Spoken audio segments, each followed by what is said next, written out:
Friends, welcome to Sai Peppy Kitchen. Today என்ன lunch மெனுன்னு பார்ப்போம் வாங்க.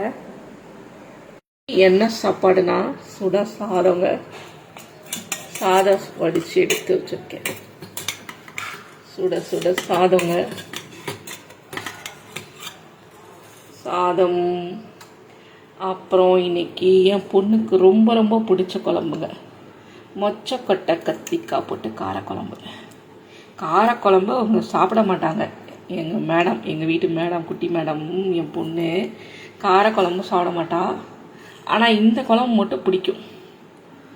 இது கொஞ்சம் டிஃப்ரெண்ட்டாக இது பண்ணுறது. கருவடகம் மாதிரி வெங்காயத்தை நல்லா லாஸ்ட்டாக தாளித்து கொட்டி இந்த குழம்பு பண்ணுவேன். ரொம்ப அருமையாக இருக்கும். கத்திரிக்காய் போட்டு வெள்ளை மொச்சக்கொட்டை போட்டு காரக்குழம்பு ரொம்ப பிடிக்கும் அவளுக்கு இந்த குழம்பு. இந்த மெத்தடில் வச்சா எல்லா புளிக்குழம்பும் சாப்பிடுவாள். வெள்ளை மொச்சக்கொட்டை போட்டு கத்திரிக்காய் போட்டு காரக்குழம்பு. இது எங்கள் மாமியார்கிட்ட கற்றுக்கிட்ட குழம்பு தான் இது. இல்லை எல்லாமே போட்டு வைக்கலாம். அது கருப்பு மொச்சக்கொட்டை, அப்புறம் வெள்ளை கொண்டக்கடலை, தட்டைப்பயிறு எல்லாமே போட்டு இதே மெத்தடில் வச்சா ரொம்ப நல்லாயிருக்கும். அது இந்த குழம்பு அவளுக்கு ரொம்ப பிடிக்கும். அப்புறம் பொரியல் முட்டைக்கோஸ், கேரட், கொடமிளகா, அப்புறம் கூட இந்த மொச்சக்காய் வேக வச்சதும் போட்டு பொரியல் பண்ணியிருக்கேங்க.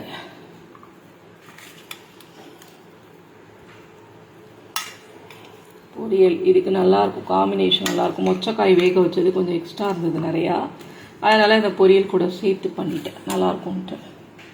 அப்புறம் கூட அப்பளங்க, அப்பளம், அப்புறம் கெட்டி தயிருங்க. இந்த குழம்புக்கும் இந்த தயிருக்கும் சூப்பராக இருக்கும். ரசம் அதனால தான் வைக்கல. இந்த குழம்புக்கு தயிர் ரொம்ப நல்லாயிருக்கும், தயிரோடு சாப்பிடும்போது. இவ்வளோதாங்க இன்றைக்கி என்னோட சிம்பிளான லன்ச்சு. நாளைக்கு ஒரு சூப்பரான வேணும்னா உங்களை மீட் பண்ணுறோம். ஓகே, பாய்.